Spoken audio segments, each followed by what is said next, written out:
sejam muito bem-vindos aqui ao terceiro episódio da segunda temporada do Amigo Cast, o podcast do Amigo de Negócio. Hoje eu estou com um convidado super especial para falar sobre marketing, mais especificamente sobre gestão de marketing. Meu querido amigo Alexandre Conte, seja bem-vindo, meu amigo. Muito obrigado, Marlon, obrigado a você que está nos acompanhando, né? Pela amizade e por esse cast. Vamos fazer um cast de amigos aqui. Adorei o nome, parabéns. Obrigado. O Alexandre, que é um grande amigo, a partir de hoje ele é mais do que um amigo, é um amigo de negócios. A gente vai conversar sobre negócio, mais especificamente da área dele. Vamos falar sobre gestão de marketing.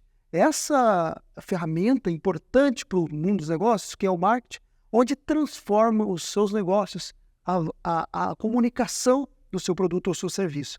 E o Alexandre tem muita coisa para falar, muita vivência, afinal, ele vai se apresentar de uma forma mais plausível para você entender um pouquinho mais da vida dele, mas ele é um gestor de marketing de renome no mercado. Afinal, ele é professor de faculdade, grandes empresas, passou por grandes empresas, e eu acho que vai ser um bate-papo muito gostoso, a gente vai ter muita coisa legal para falar.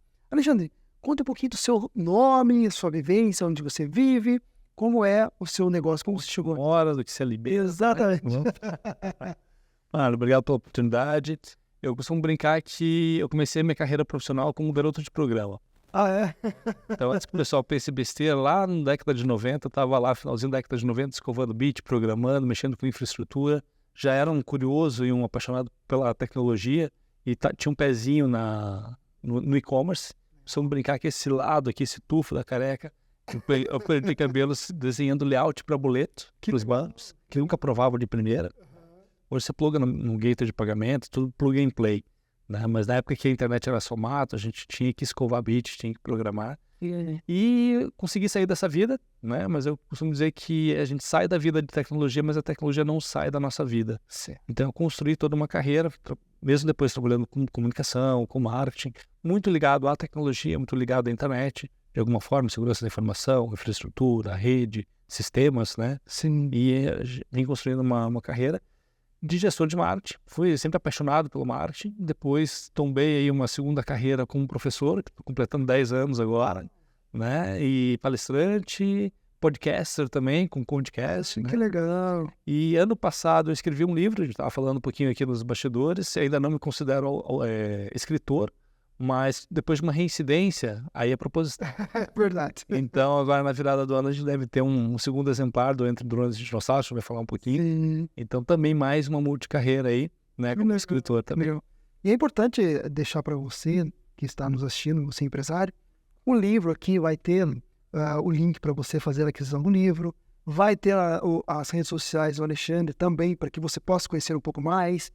Tudo isso vai estar muito acessível para você nos comentários, então vale a pena você conferir. Alexandre, quais os principais desafios que o marketing, o gestor de marketing tem no nosso país hoje? Olha, tentando fazer um recorte de Brasil inicialmente, né? A gente tem uma incerteza de mercado muito grande.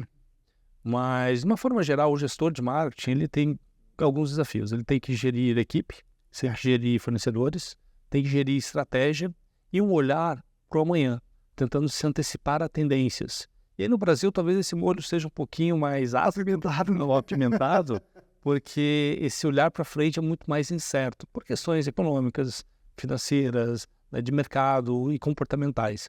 Mas acho que a grande provocação que eu deixo aqui para os profissionais de marketing, independente do crachá, estejam orientados a mercado. O que isso significa, Marco? Conhecer seu público, conhecer seu consumidor, seu cliente, conhecer seus concorrentes, qual a cultura do seu mercado. Né? Legal, né? Acho que isso ajuda muito. E quando a gente fala você falou, fornecedores, tem que mexer com o operacional, vamos dizer assim, como você consegue equilibrar esse operacional com a criatividade? Porque é um desafio, como você falou, o Brasil é um desafio. Como fazer esse equilíbrio no dia a dia? Olha, meio que... Sabe o segredo do Hulk?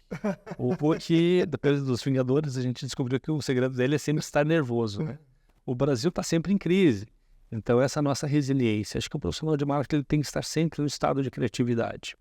E eu falo muito, principalmente em sala de aula, sobre o olhar de marketing. Não é quando eu estou lendo um livro técnico, não é quando eu estou numa aula, quando eu estou sentado na cadeira. Mas às vezes é no cinema, assistindo um filme, às vezes sabe, aquele insight que vem, quando eu olho para o lado, a pessoa está trabalhando aqui atrás, olha que insight que veio. eu estou com o olhar de quem está consumindo, de quem está vendendo. Eu costumo dizer que shopping center e varejo, para mim, são grandes laboratórios, Marlon. Que eu vou lá interagir com as pessoas, eu faço literalmente experimento social. Seja na interação, seja na observação do que as pessoas estão fazendo, o que estão consumindo, como se comportam. Então, esse olhar curioso, atento, é o que nos dá, digamos aí, uma inspiração de criatividade. Porque é muito mais fácil você ser criativo quando você tem repertório. Então, tem que ser um pouquinho médio, tem que estudar, tem que conhecer, tem que explorar. E quanto mais você conhecer sobre coisas diversas, mais fácil cria essa conexão entre as coisas que parecem não ter conexão alguma. Então você diria que ambientação, comportamento são a chave dessa mudança, de se lançar na criatividade versus operação? Eu gosto muito de um conceito que vem lá da literatura, chamado suspensão da descrença. Certo. Não sei o que você gosta de Harry Potter, Star Wars, Senhor dos Anéis, seja o mundo da fantasia que for. Quando a gente dedica ali 2 horas para assistir um filme, eu pego um livro, né, num romance fantasioso desse, e a gente entende que naquele universo é assim que funciona, e a gente tem que abrir mão de algumas regras. Isso é um baita do exercício de criatividade. Porque quando você volta ao time, coloca todo mundo numa sala como essa, para fazer brainstorming, aí vem um gestor, né, com aquele ímpeto de inspiração. Marlon, você e todo mundo, eu quero ideias fora da caixa. Essa é a maior pressão que você coloca na pessoa. Por quê? Ninguém tem a resposta correta. Ninguém tem a solução perfeita. E aquele meu pequeno fragmento, ele não resolve o problema, ele é caro, ele é insuficiente, então, puxa, eu não vou passar vergonha e colocar essa ideia na mesa. Quando um brainstorming é justamente a junção de pequenos fragmentos que vão se inspirar e depois a gente resolve para viabilizar, para tornar concreto. Né? Então, todo mundo trava, ninguém quer ser o primeiro a dar a ideia inicial, porque ela não vai resolver o problema. E não é esse o papel. Você tem que trazer fragmentos para construir uma ideia coletiva. Legal. Falando em fragmentos, você está falando em equipe. Como construir a equipe quando você fala em gestão de marketing? Porque hoje o desafio, a gente escuta em várias áreas do conhecimento e também do exercício profissional, a dificuldade de encontrar mão de obra. Qual é o desafio que você tem em montar equipes? Olha, eu costumo dizer para essa sala de aula, em palestra, para cliente, para todo mundo, né? Você gosta ou não de pessoas, você acredite, aceite ou não, o mundo está cheio de pessoas. Então, nós precisamos aprender a lidar com gente. E aqui é uma dica, faça isso logo, né? Verdade. Se para você ser gestor, você tem que dedicar tempo e esforço para as pessoas. O gestor não é uma cadeira, não é um crachá, não é um cargo. Ele é um líder de pessoas.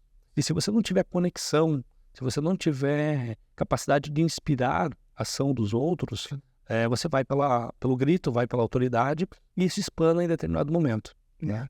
Então, eu acredito que assim, o papel da gestão, da liderança, é ter uma boa conexão com as pessoas. Entendi. E, independente do tamanho, são 2 pessoas, são 20, são 200, as pessoas são diferentes.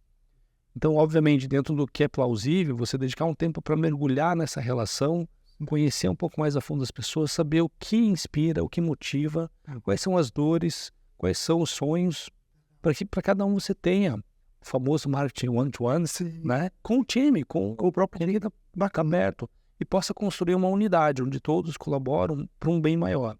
Se eles não tiverem uma visão de futuro, né, compartilhada, cada um vai ter um entendimento diferente. Então, acho que a meta, o objetivo, ele tem que ser muito claro. Essa visão de futuro tem que estar compartilhada para o time e todos, de alguma forma, contribuindo e convergindo para isso. Legal. Alguns vão colocar mais, outros vão colocar mais rápido, outros nem tanto, mas cada um da sua forma vai contribuir com essa soma. Perfeito. Tivemos aqui já convidados falando sobre liderança e eu sinto que você tem falado bastante sobre liderança aqui. Quando você fala em construir esse time de gestão, você falou escutar, ouvir, estar próximo a essas pessoas. E vice-versa, apresentar a cultura da empresa. Isso também você acredita que é um belo caminho, que é importante também? Acho que sim, é fundamental porque a gente tem um ecossistema fechado dentro da empresa que se abre quando você se comunica com o mercado. Certo. Né? E você tem situações positivas e negativas de ter ou não esse fit. Parece besteira, parece mimimi, mas funciona para os 2 lados. Às vezes a empresa não está no fit do profissional, o profissional não está no fit da empresa. E tudo bem, o que é importante, principalmente no período de seleção, você colocar algumas cartas na mesa. Eu, quando faço entrevista, seja para contratar, seja para ser contratado, eu pergunto, ok, e o lado de trás, a face oculta da lua, o que você não está me comentando? Por que outra pessoa saiu? Por que você saiu de outro lugar? O que você não tolera? Né? Uhum. Porque quando você deixa claro as coisas desde o início, é mais fácil de você pilotar essa relação. Então, não descobrir isso tempos depois, que de repente já é tarde, já investiu, e aí gera frustração para ambos os lados. É verdade. Falando em gente, mas a gente também tem que falar sobre máquina, tecnologia, nesse mundo que está vindo novo, IA e todas as ferramentas novas de tecnologia. Como balancear tudo isso, cara? É fácil? É um desafio enorme? Como que funciona no dia a dia? Eu vejo que são duas grandes dificuldades, né? A primeira é deixar de lado o lado sexy da tecnologia. Certo. Tecnologia é sexy. É legal, é gostoso. Tem um equipamento novo, uma marca nova, um novo sistema. Só que ele não pode ser, e tecnologia é ferramenta, né? Você não pode ter a ferramenta pela ferramenta. Sim. Ferramenta sozinha não faz nada. O melhor CRM do mundo não vende se não for preenchido. Verdade.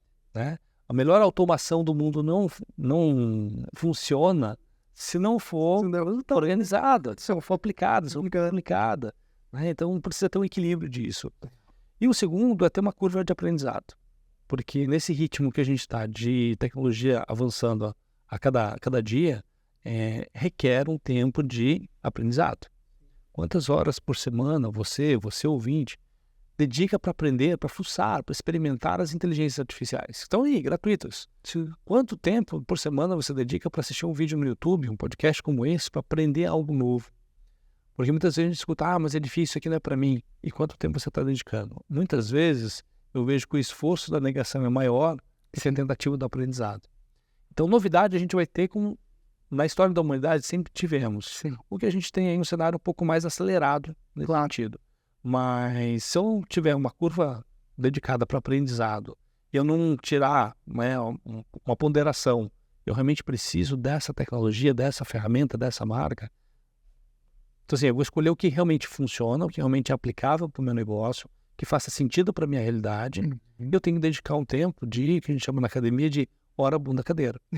É verdade. Tem que sentar, tem que estudar. Não tem outro jeito, né? Estou falando com o Alexandre Conte aqui no nosso episódio de hoje, falando sobre gestão de marketing, super importante e muito gostoso bate-papo. E é nessa linha de raciocínio, Alexandre, que eu quero continuar falando sobre como você consegue descobrir aí na gestão que está dando certo, está dando resultado. Pessoas, tecnologia, cliente agora. Como você consegue identificar que está dando resultado as artimanhas, as ações que você faz com o marketing? Então, isso é uma pergunta bem interessante, Marlon, porque muitas vezes eu tive uma experiência passada numa consultoria que eu dei no final do ano passado, onde todo mundo estava muito feliz com o trabalho que era feito. Então, era uma empresa bem fragmentada, cada um no seu quadrado, no seu departamento, fazendo suas entregas, satisfeitas, um satisfeito com o outro que entregou, que deu prioridade, mas na prática não gerava resultado. Que engraçado. Ou seja, cara, que bom que você me atendeu, você deu prioridade naquilo, atendeu no prazo, fez, a gente publicou, colocou e tal. Ok, mas vamos medir, não tinha uma gestão de indicadores. Para relações pessoais, estavam funcionando bem, mas o resultado prático, vamos medir, vamos fazer o fechamento aqui, acompanhar, fazer o track. Não gerava negócio. Então estava todo mundo muito satisfeito, feliz com as entregas, não gerava resultado. Por quê? Porque não tinha uma cultura data-driven, né, de você ter tomada de decisão orientada a dado. Então precisa medir, precisa ter indicadores. Então precisa ter aquela coleção de 35 indicadores que não cabe transbordo do copo. Às vezes são 2, são 3, são 5, mas qual é o indicador que você olha no dia a dia que realmente vale a pena? Porque muitas vezes, e quando a gente fala de gestão de marketing e o lado sexy da tecnologia, a gente vem aí nos últimos 10, 15 anos com uma vertente muito forte do marketing digital. Né, que é mais uma praça de atuação, é mais um canal de comunicação. Mas hoje, o like pelo like não funciona. Quantos likes vão ser convertidos em cliente? Qual vai ser o meu custo de aquisição de cliente? O meu ROI? Os velhos tradicionais indicadores, né? Tudo bem, eu tenho que conhecer meu custo por mil, meu CPC, mas muitas vezes chega um momento da campanha, cara, que estoura o preço médio. Exatamente. Por quê? Porque eu tenho um orçamento para acabar na minha janela. Isso obrigava em época de agência. O rapaz lá de mídia otimizava, fazia a campanha perfeita, cara, faltando 15 dias para acabar o período de vestibular da faculdade, sobrando verba, que eram orçamentos grandes, né? Eu falei, cara, ela estoura, eu preciso colocar mais 2 pessoas para dentro. 2 pessoas para dentro me dão um retorno Não, mas vai estragar meu indicador. Dane-se o indicador. Um resultado a longo Eu prazo. preciso de aluno, eu preciso de matrícula, né? Então, assim, você otimizou até agora. Daqui para frente, bicho, é mais cliente. Época de Páscoa. Você faz a positivação da loja, você otimiza, você trabalha com custo médio, preço médio e tal. No domingo, cara, você tem que vender no sábado e domingo. Porque na segunda-feira, se não é o perfil da marca fazer a rebaixa, Sim. preço, porque é uma marca premium, você não vende mais na segunda-feira. Ah, é E verdade. aí? Não, mas o meu custo médio foi excelente. Um pouquinho mais você converta de mobilizado de estoque em caixa, é resultado financeiro. E muitas vezes o profissional está tão cego olhando para o seu número, para o seu indicador de vaidade, que esquece que ele serve para um objetivo fim maior do que aquele pequeno processo. Isso é uma dica para você, hein, líder empresário que está nos assistindo hoje. Quanto é importante você olhar os indicadores e olhar esses indicadores com um olhar para resultados. Eu sempre falo isso nas nossas lives e etc. Quando você fala em indicadores, aquela equipe está olhando para os indicadores, mas também tem a pressão de resultados, tanto na empresa como para você como gestor. Como fazer esse equilíbrio? Eu tenho que bater as metas, equilíbrio dos meus dados. Não, eu preciso de resultado, preciso do cliente, etc. Como você, na prática, você ocupa desse profissional trazer mais resultados para você? É questão de perfil, de personalidade, de contexto, de você ter pessoas orientadas a resultado, Certo. né? Mas se você coloca, a gente falou um pouquinho de cultura, né? A própria cultura data-driven, o que é? É trazer os dados para o dia a dia. Então ele não pode ser um relatório no final do mês, sabe quando a contabilidade fecha com atraso lá com 15, 20 dias do mês? Isso é retrovisor. Sim. Eu preciso ter indicador de para-brisa. O retrovisor vai me dizer o que aconteceu. Ok, a Inês está morta. Claro. Mas e agora? O mês que vem, fechamento do trimestre, para onde eu estou indo? Então você traz uma gestão à vista. Mas eu não tenho uma televisão com um gráfico bonitinho para colocar aqui. Não importa, pode ser no WhatsApp, pode ser no e-mail. O que é gestão à vista? É colocar o dado à disposição do time, para que as pessoas possam olhar para onde o carro está indo. Claro. Tem que fazer uma curva, tem que acelerar, tem que frear. Eu estou fazendo um treinamento agora, a gente estava conversando, né, com uma rede de varejo. E o varejo de autosserviço, ele olha muito o começo, o primeiro terço do mês. O bolso do consumidor está cheio, a gente ainda tem aquele costume cultural de fazer a compra do mês. A gente, graças a Deus, não temos mais a inflação que tinha há 30, 40 mas anos. virou cultural. Né? Mas a gente vê os nossos pais fazer isso. Sim. Então a gente vai no começo do mês e faz a compra do rancho. Né? O rancho.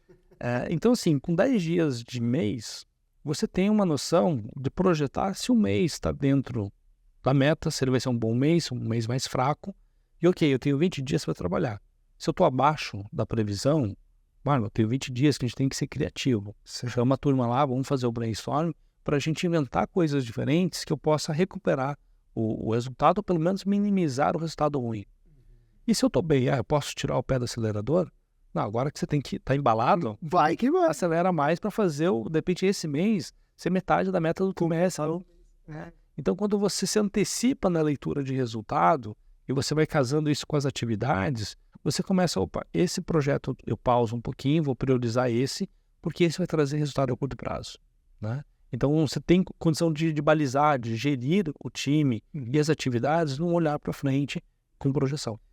Então, você está me dizendo aqui que o líder nessa área, ele precisa ter esse olhar.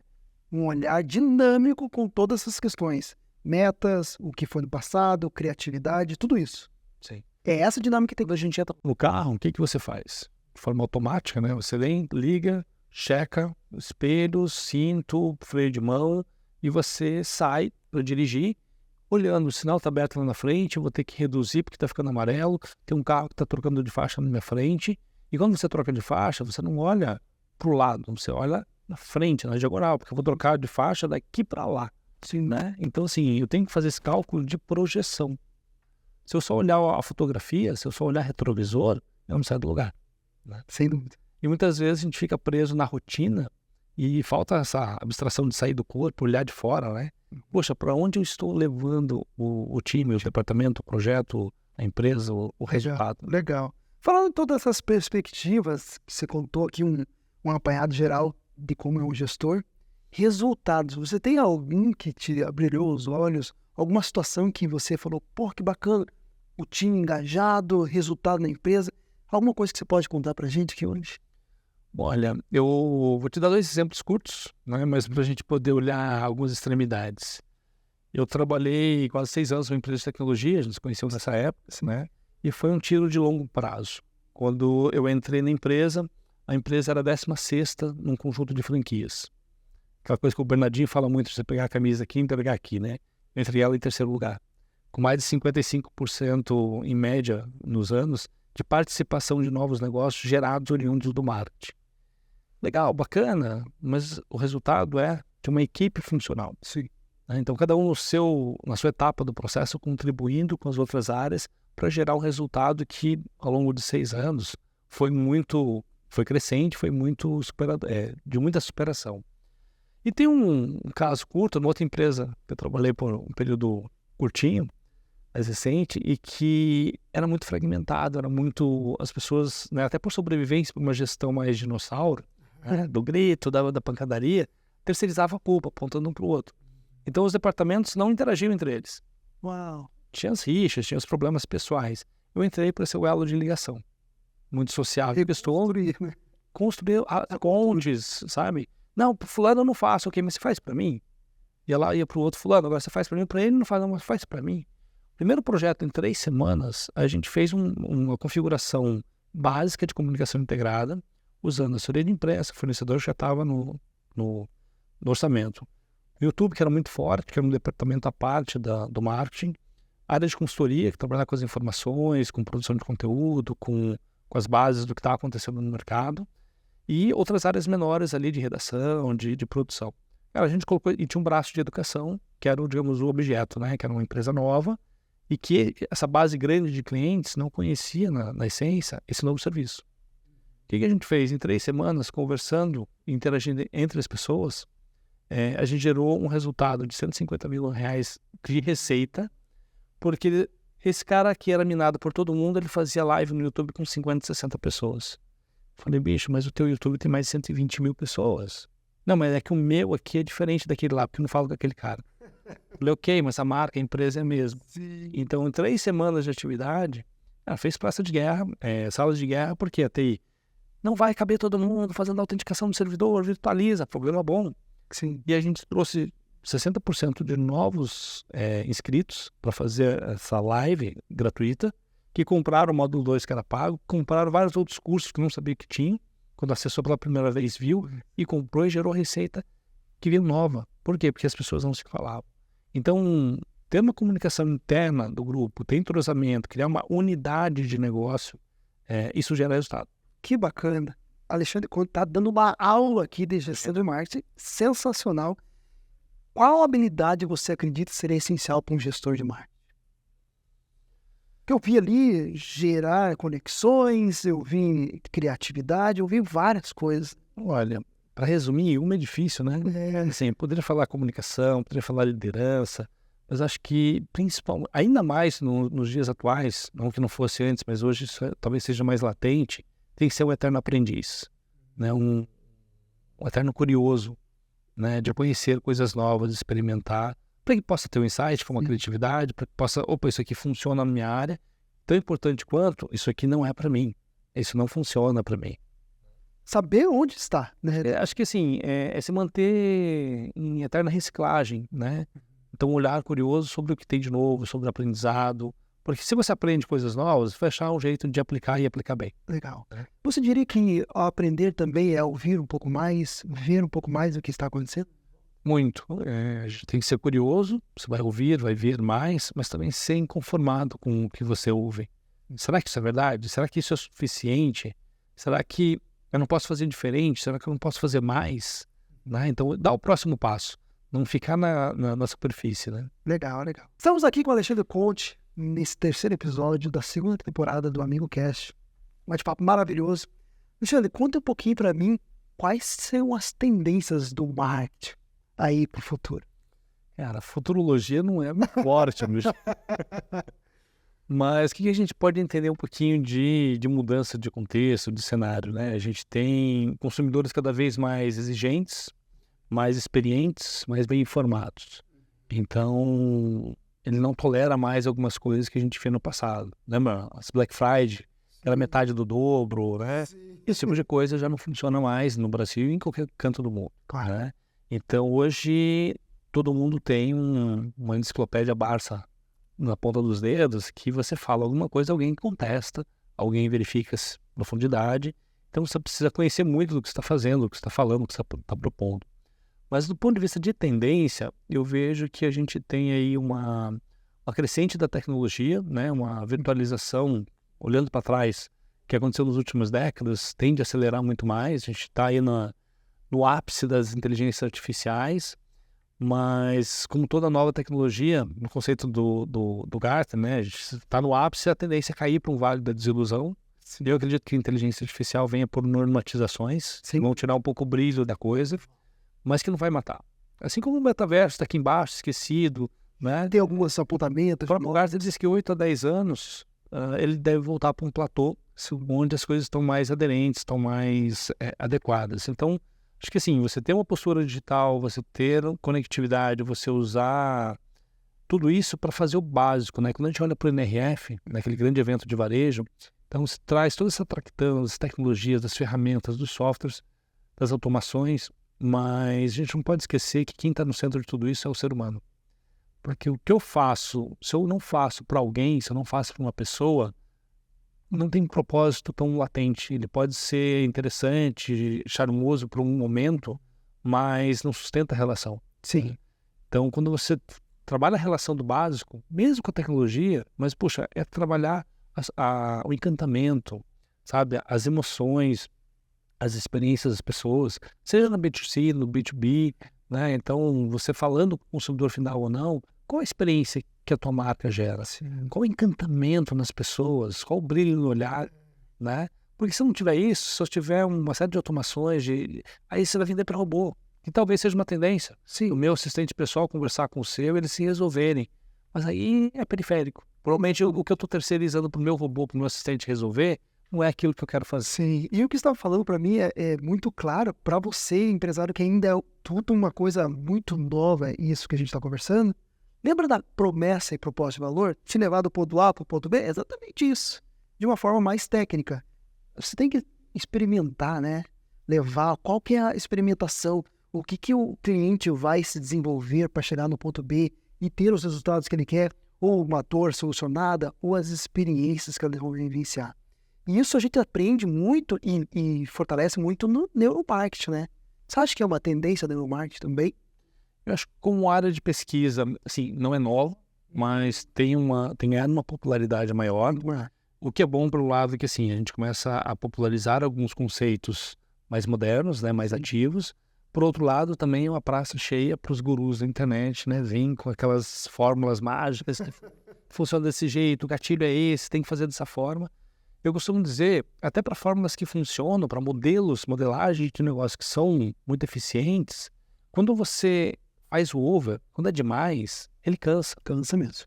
Né? Então a gente tem aí, por exemplo, a própria a metodologia da receita previsível, de prospecção, né? As abordagens, funciona, é ótimo. Só que todo mundo está usando, alguns melhores, outros mal feitos. A questão é que quem não é da área de comunicação, nunca leu, nunca ouviu falar, recebe de todo mundo o mesmo formato, vira um enlatado. Enlatado. Né? O que acontece quando você pega um filme francês para assistir, depois de décadas assistindo um filme americano? Estou dizendo que é ruim, eu adoro. Mas não tem aquele grande turn point com 30, 40 minutos. Sim. E aí você fala, poxa, mas que filme parado. Parece que tá... Né? Não olhou quando Não tem que acontecer nada. A formatação de roteiro é diferente, está contando a história, o filme é muito bom. Mas a nossa predisposição é esperar que aconteça algo. Então, quando a gente começa a ter uma profundidade de estudo, de experimentos sobre as neurociências, de novo, é um olhar com atenção para o consumidor, para as pessoas, entender o que funciona, o que encanta, o que chama atenção nessas pessoas. Legal. E você falando do filme, me reporta aqui algumas situações que está acontecendo hoje em dia, que é um enlatado, né, como você falou. É tudo pré-moldado. E esse pré-moldado, muitas vezes, esquece da experiência do cliente. E a experiência que é tão importante que muitos profissionais do marketing esquecem, né? Como você falou, muitos gurus apontam para um caminho que não dá muito resultado, ou até dá resultado, mas chega até uma limitação, justamente porque pensou apenas aquela caixoninha que eles... Vou te dar um exemplo simples, básico, isso quem é de varejo há mais tempo, né, sabia de uma forma muito tácita, né? Você pega uma das... Eu não gosto de café, tá? Mas eu entendo a indústria, eu entendo a cultura, eu entendo os rituais. Quando você pega uma das embalagens de café, você faz um furo e derrama um pouquinho de café embaixo da gôndola, a consumidora chega na frente da gôndola, sente aquele cheirinho de café, dá mais vontade de tomar café. Sem dúvida. Isso é uma ativação neural pelo olfato, que tem um acesso à memória muito forte. Sim. Né? Quando você começa a estudar, poxa, então na minha padaria eu tenho que colocar borra de café em tudo? Não, o cheiro de leite quente é o que mais vende pão. Você entrou na padaria, tem aquele cheirinho de leite fervido, né? Sabe, derramou um pouquinho. Não, você tá com fome, você não vai pedir 10 pães, você pede 15. Né? Então, isso é conhecer tecnicamente a nossa programação. A gente não gosta da ideia de ser programável, mas a gente, assim como as máquinas, nosso comportamento é programado. Basta dar o estímulo correto, pro bem ou pro mal. Sim. A vantagem é que as pessoas também estão mais espertas, mais informadas, atentas sobre isso. Mas eu, profissional de marketing, muitas vezes eu me pego numa situação, eu vou comprar porque me encantou, porque me seduziu. Essa marca merece, meu dinheiro. Eu sei que eu tô caindo na armadilha, mas eu quero participar disso. Sim. É uma escolha. Mas você falou, é muito legal, porque a gente já conhece desde os anos 80, aquele famoso cheirinho do carro novo. Você vai na loja do Boticário, sente cheiro de perfume, vai na loja do Reserva, vê o cheiro que é diferente, coisa. Tudo isso é a neurociência ajudando, aplicada, né? De uma forma muito simples, mas muito certeira. Como a tecnologia tem mudado o mundo do marketing, você tem visto? Além da IA entrando, as ferramentas, tem muitas ferramentas novas que vocês estão utilizando bastante. Olha, tem muita ferramenta, né? Cada dia sai um punhado de coisas novas, o que é ótimo, mas por um lado também atrapalha, porque assim, é aquilo que a gente falou mais cedo da novidade, do lado sexy. Agora tem que trocar a ferramenta A pela B, saiu a versão nova. Ok, mas para fazer o que exatamente? Tem que ser uma otimização apenas. Mas é que isso aqui funciona para o meu negócio, né? Então fazer mais com menos, tecnologia é uma ótima ferramenta para isso. Mas eu tenho uma regrinha de pessoas, processos e tecnologia. Porque não adianta você usar uma ferramenta nova, uma nova tecnologia, para um processo que é deficiente. Você só vai fazer mais rápido, com mais eficiência, com mais agilidade, um resultado maior, algo que não deveria ser feito.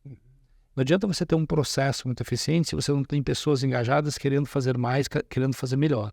Então, você trabalha as pessoas, com vontade de fazer mais e melhor, nós vamos precisar de processo. Aprimora os processos, está azeitado, está aperfeiçoado. Agora você traz uma ferramenta que dê melhores condições disso ser acelerado. Só que muitas vezes a gente vê a tecnologia vindo em primeiro lugar, que eu preciso ter essa ferramenta. E eu queria que você falasse agora especificamente para um profissional de marketing que esteja nos assistindo. Como equilibrar isso? Porque aí o tempo todo, gurus, empresas, o tempo todo falando especificamente a importância de utilizar essas ferramentas, otimizar com essas ferramentas, mas ao mesmo tempo olhar para tudo isso que você falou. Como fazer esse equilíbrio? No momento professor agora, né? Vamos resgatar algumas variáveis que a gente já declarou, né? Então, por que a habilidade de aprendiz é importante? Porque isso te deixa íntimo das novidades. Então, saiu uma nova inteligência artificial de texto, de imagem, de vídeo. Puxa, mas eu não produzo conteúdo para a internet, eu não escrevo texto. Por que um chat GPT é útil para mim? Quando você experimenta, quando você testa, você domina aquilo, a parte da criatividade, né? É mais fácil com o repertório você entender que eu posso usar o chat GPT como um amigo para bater papo numa reunião de brainstorming. O chat GPT me dê 5 maneiras de fazer alguma coisa. Eu, como especialista, sei que a 1 e a 2 é muito básica. A 3 não se aplica ao meu segmento. A 4 já fiz melhor. Agora, essa 5ª ideia aqui, eu talvez levasse 2 semanas para chegar sozinho na solução. Ou seja, eu estou usando uma tecnologia nova, de uma inteligência artificial, fazendo uma conversa, não para pegar o texto pronto e aplicar lá na legenda do Instagram. Mas eu estou batendo um papo com alguém, né, com uma máquina, com um sistema que tem uma base de dados gigantesca, em frações de segundo ela me dá alternativas. Isso que você falou, alternativas. Você acredita que as ferramentas tecnológicas servem mais para isso? Porque as pessoas estão querendo achar que vai substituir. Não é uma substituição, né? É apenas uma ferramenta a mais para te ajudar, né? Olha, eu gosto do mundo da fantasia, eu gosto da ficção, mas eu gosto muito mais do Monolito lá do 2001. do que do Exterminador do Futuro da Skynet, né? Claro. Então, a ferramenta, ela é um instrumento do homem. Ela é criada para substituir o homem em funções que a gente não quer fazer, porque não é prazerosa, porque é perigosa, porque é trabalhosa. E isso nos dá uma melhor condição de vida para que a gente possa ser mais valioso. Até falando de carreira para o mercado, eu digo assim, eu quero perder todas as minhas cadeiras para a máquina para que possa ser mais valioso oferecendo estratégia em outro lugar. Né? Foi assim com o arado. Quando o homem inventou o arado, facilitou a produtividade em larga escala das plantações. Quando colocou o arado nas costas do boi, ficou mais fácil de fazer isso, você tem que fazer a força bruta. Né? E quando você tem o drone e as colheitadeiras automatizadas, se você pode dormir e não precisa mais ir para o campo, você não está substituindo o homem na sua essência, está substituindo o trabalho para que o homem possa estar livre para fazer coisas mais nobres. Sim. Né, do que desgastantes. Legal. Então, sempre está servindo a humanidade. Sem dúvida. Você está falando de dois mundos aqui. O contemporâneo e também lembrando do passado. Recentemente, você, como falou no começo, lançou um livro junto com um pessoal aí, que é um livro que foi um sucesso em 2024. Conta um pouquinho qual é o nome para os nossos ouvintes, como essa ideia surgiu desse livro. Vamos lá, então vamos ao Gênesis, né? Eu, professor Nascimento, um grande amigo, um grande parceiro, a gente se conheceu na pandemia, de forma digital. Sim. A gente saiu para almoçar num belo dia, para a gente até se conhecer pessoalmente, depois ali que o mundo estava voltando, seja o normal, o novo normal, não sei exatamente o que é, ao que voltamos, ou para onde fomos, mas ele muito provocativo que falou, puxa, vamos chamar mais gente? Vamos aproveitar as nossas conexões. A primeira mesa teve 12 pessoas. Hoje nós temos um grupo fechado de 40 pessoas. Já passaram um número maior de pessoas que entraram, saíram, né? E hoje somos 40. Você já teve a oportunidade de almoçar conosco, né? De estar junto, conhecer alguns dos membros.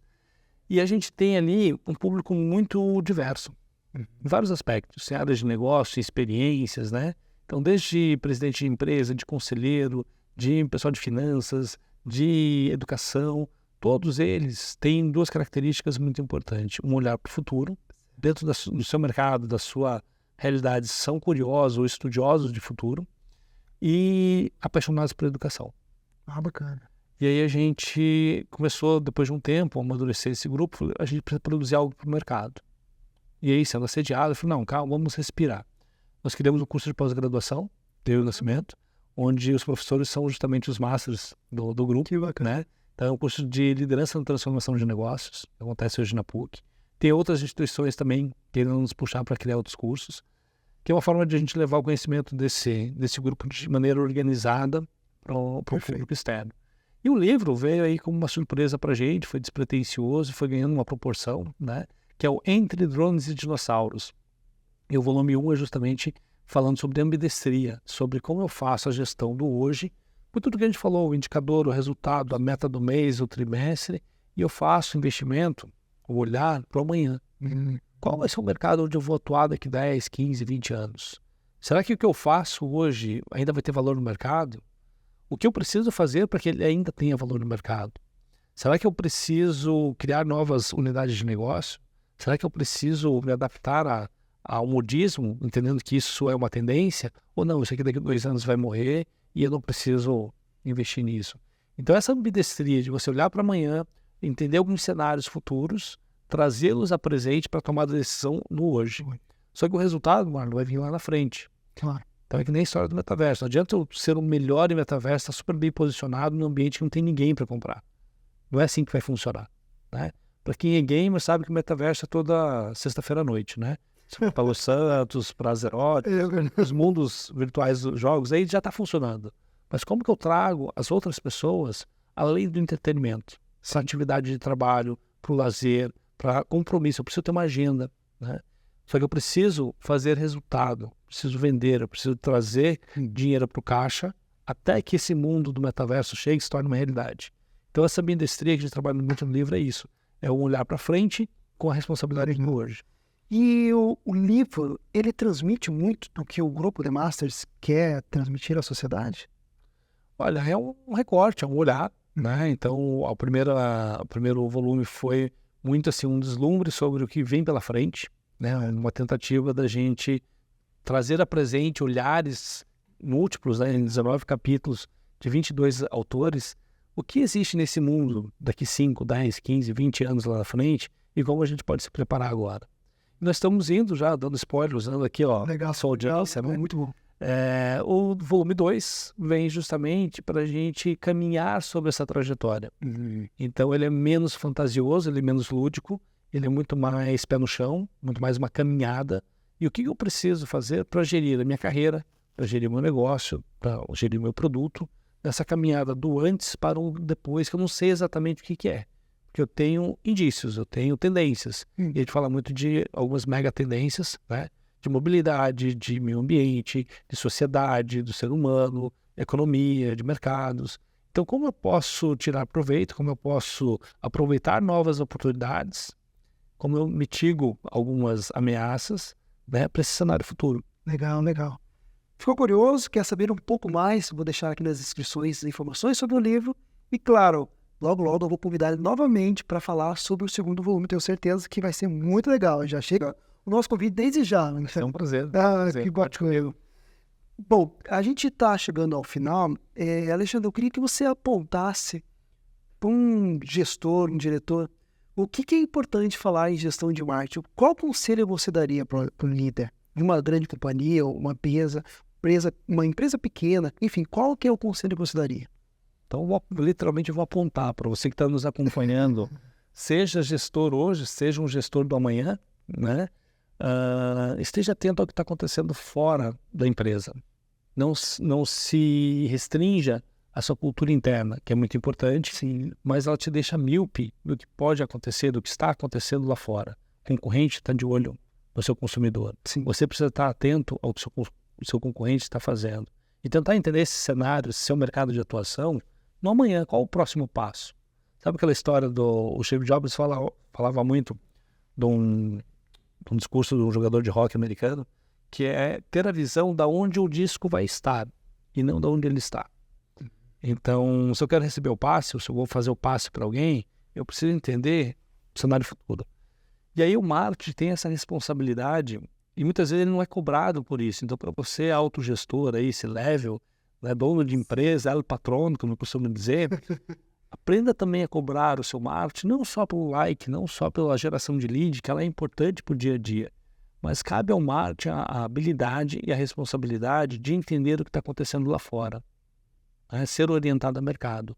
Cabe ao marketing provocar e contribuir, juntamente com a área de RH, a gestão da cultura, trabalhando a comunicação interna, trabalhando alguns elementos, para que faça da sua empresa uma empresa empregadora, uma empresa desejável para se trabalhar. Também é um dos públicos, não é só o cliente que paga, mas também, se eu não tiver boas pessoas comigo, Marlon, eu não consigo fazer um bom trabalho. Sim. Então eu preciso conquistar o cliente, eu preciso conquistar outras pessoas que queiram participar desse jogo, para oferecer algo para o cliente.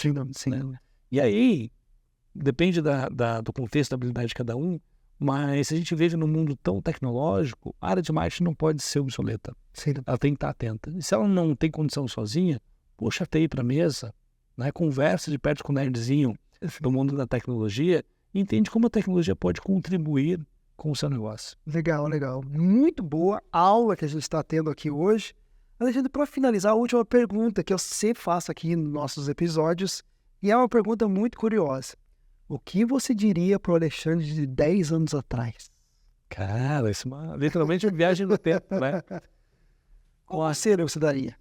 10 anos atrás, eu estava entrando no mestrado, estava no mundo da tecnologia, né, internet. Eu diria o seguinte, continue sendo nerd, continue aquelas madrugadas, aquelas noites em claro, fuçando em coisas novas, renderam bons frutos. Então, não deixe essa vontade de aprender morrer, né? Acho que seja sempre destemido, né? Então, as melhores coisas que eu fiz, não só nos 10 anos, mas durante a vida, foi que eu dei um passo à frente. Não de forma irresponsável, mas dá aquele friozinho na barriga, é da biologia. O medo não é ruim. Né? Então, vai com medo mesmo, por quê? Porque o medo te mantém seguro, mas se você ficar na caverna, você não vê o amanhecer. Né? Então, dê o próximo passo, seja ousado em alguns momentos. E talvez comer um pouquinho menos de chocolate. Você tem uma boa dica. Boa. Antes de terminar, a gente sempre deixa um momento final aqui, Alexandre, para presentear os nossos participantes.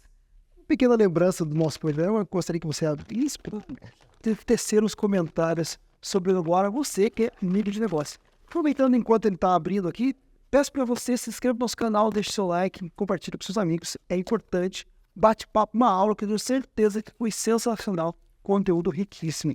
Xandê, esse é o nosso presentinho. Cara. Demais, cara, adorei.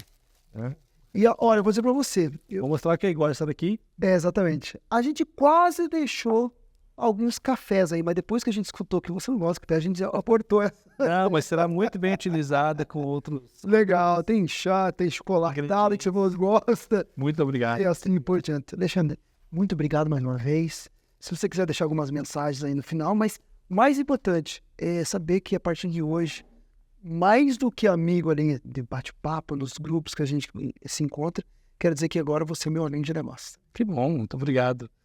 Você que está nos acompanhando, né? Ficou curioso sobre o livro, seja o primeiro, o segundo, a gente vai fazer uma reimpressão do primeiro para ter o combo ali também. Então, loja.demasters.com.br, aqui embaixo, do lado, em cima, em algum lugar aqui vai aparecer, o Marlon vai deixar o link. E me procura nas redes sociais, principalmente no LinkedIn, no Instagram, sou mais ativo, né? Então, @AlexandreConte, com T, com I no final. Me procura, vai ser um prazer poder interagir e tirar dúvidas, conversar, falar, ó, te vi no Amigo Cash, né? Isso aí. E meu amigo, que cash, hein? Obrigado. Parabéns pelo projeto, parabéns pela iniciativa. O dar o passo à frente, né? Sim. Um sucesso. Obrigado mais uma vez, hein? Então, você vai ter todos os dados aqui embaixo desse nosso bate-papo que foi gostoso. Te espero no próximo episódio, com certeza, porque você é meu amigo de negócios. Até mais. Tchau, tchau.